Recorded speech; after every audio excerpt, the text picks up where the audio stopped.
নমস্কার বন্ধুরা, ঘটিবাটি রসই ঘরে আপনাদের সবাইকে স্বাগত।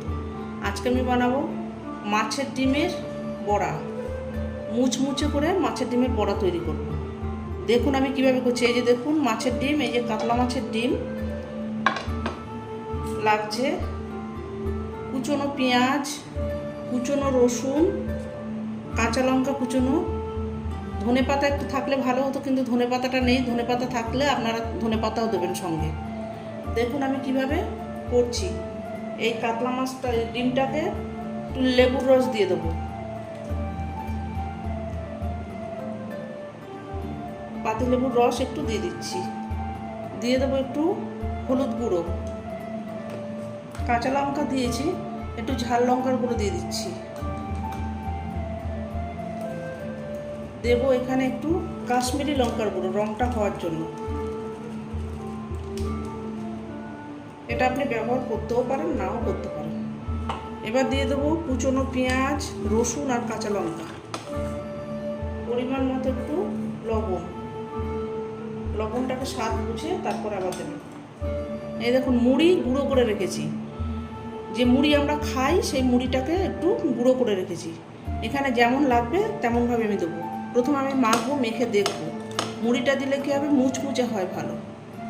চালের গুঁড়ো দিলে শক্ত হয়ে যাবে, বেসন দিলে খুব একটা মুচমুচে হয় না, কিন্তু এই মুড়ির গুঁড়োটা দিলে টেস্টটাও ভালো হয় আর মুচমুচে হয় ভালো। এবার একটু মুড়ির গুঁড়ো দিয়ে দিচ্ছি। এবার এটাকে খুব ভালো করে মাখাবো, মাখিয়ে নিয়ে আমি আসছি। এখন প্রায় মাখা হয়ে এসছে, কিন্তু মুড়ির গুঁড়ো আমি আরেকটু দেবো। এই পুরো মুড়ির গুঁড়োটা দিয়ে দিচ্ছি। এখানে ওই 5 টেবিল চামচ মতো মুড়ির গুঁড়ো আছে, পুরোটাই দিয়ে দিচ্ছি। আপনারা যখন মাখবেন তখন বুঝতে পারবেন কতটা লাগবে। এখানে আমার 250 গ্রাম মাছের ডিম আছে, কাতলা মাছের ডিম। এবার এটাকে আবার এইভাবে করে ভালো করে মেখে নেব। দেখুন এবার মাখাটা কি সুন্দর আটো সাটো হয়ে গেছে। মুড়ির গুঁড়ো দিয়ে করে খেয়ে দেখবেন বন্ধুরা, অপূর্ব লাগে খেতে। খই দিয়েও করতে পারেন, কিন্তু খই দিয়ে ততটা মুচমুচে হয় না মুড়ির গুঁড়ো দিয়ে যতটা মুচমুচে হয়। যেহেতু আমি এখানে ধনে পাতা দিইনি, ধনে পাতা নেই আমার কাছে, আমি এখানে ধনে, জিরে আর শুকনো লঙ্কা শুকনো খোলায় গরম করে আমি একটু গুঁড়ো করে নিয়েছি। এই গুঁড়ো এখান থেকে আমি একটু দিয়ে দেবো।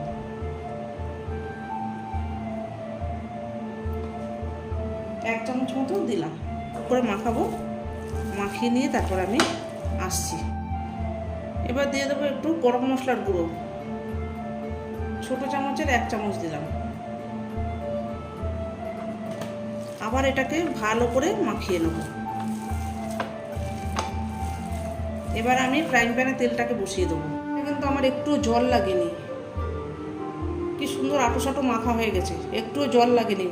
আপনাদের যদি প্রয়োজন পড়ে জল, আপনারা অতি অবশ্যই ব্যবহার করতে পারেন, কিন্তু আমার এখানে কোনো জলের ব্যবহার লাগেনি।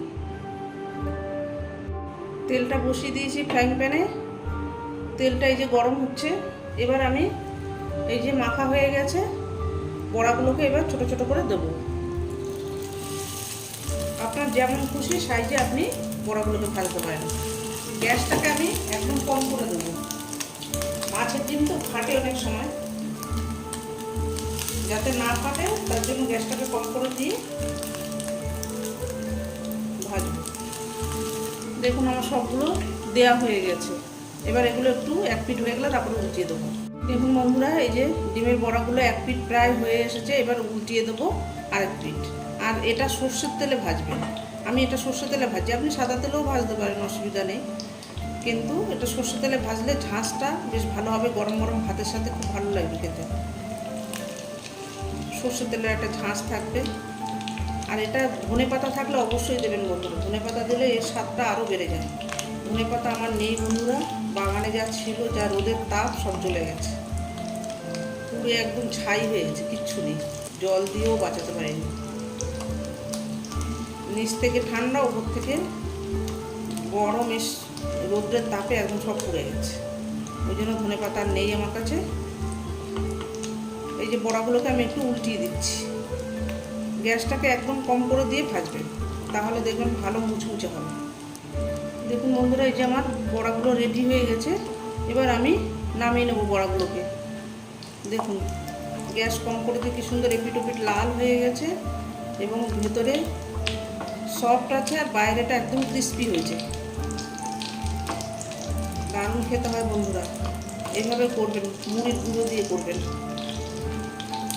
মুড়িটাকে একটু মিক্সিতে গুঁড়ো করে নেবেন, নাহলে শিলপাটায় গুঁড়ো করে নেবেন, নিয়ে তারপরে এইভাবে করে তৈরি করবেন। এবার আমি বড়াগুলোকে এক এক করে নামিয়ে নিচ্ছি। এই যে বন্ধুরা দেখুন, আমার মুচমুচে মাছের ডিমের বড়া রেডি হয়ে গেছে, সার্ভ করে দিয়েছি। এইভাবে আপনারা বাড়িতে বানাবেন, বানিয়ে করে খেয়ে আমাকে কমেন্ট করে জানাবেন। এরকম নিত্য নতুন ভিডিও পেতে আমার চ্যানেলটির সঙ্গে থাকবেন, সাবস্ক্রাইব করবেন, প্রচুর প্রচুর শেয়ার করবেন। নেক্সট ভিডিও আসার অপেক্ষায় থাকবেন। ততক্ষণ আপনারা সবাই সুস্থ থাকুন, ভালো থাকুন, সাবধানে থাকুন। ধন্যবাদ।